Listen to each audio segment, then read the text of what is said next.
এই winner ice cream একটা পুজোর সময় কন্টেস্ট হয়েছিল, যেখানে হচ্ছে গিয়ে পুজোর বিভিন্ন মুহূর্তের ছবি শেয়ার করতে বলা হয়েছিল। তো সেখানে আমি পুজোর বিভিন্ন মুহূর্ত শেয়ার করে এবং উইনার হয়েছিলাম। সেই উইনার হয়ে উইনার আইসক্রিম হাতে পেয়েছি।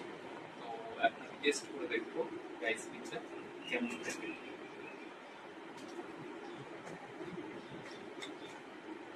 খুব সুন্দর দেখতে আইসক্রিমটা, ম্যাঙ্গো স্যান্ডি। ম্যাঙ্গো স্যান্ডি খুব ভালো দেখতে, এবং এটা এখন আমি খেয়ে দেখি কেমন খেতে।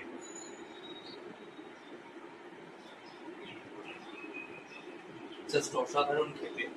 এবং আমি বলবো যে আপনারাও যারা এখনো উইনার আইসক্রিমের এই ফ্লেভারটা খেয়ে দেখেননি, তারা অবশ্যই ট্রাই করবেন এবং উইনার আইসক্রিমকে ভালোবাসবেন। আশা করি আমার তো খুব ভালো লাগলো, আমি আবার ট্রাই করবো এই আইসক্রিমটা। এবং উইনার আইসক্রিমের গোটা টিমকে থ্যাংক ইউ জানাবো যে এত সুন্দর একটি উপহার আমাকে পাঠানোর জন্য। খুব ভালো লাগলো, এবং এটা আমি সারা পরিবারের সঙ্গে ভাগ করে খাবো।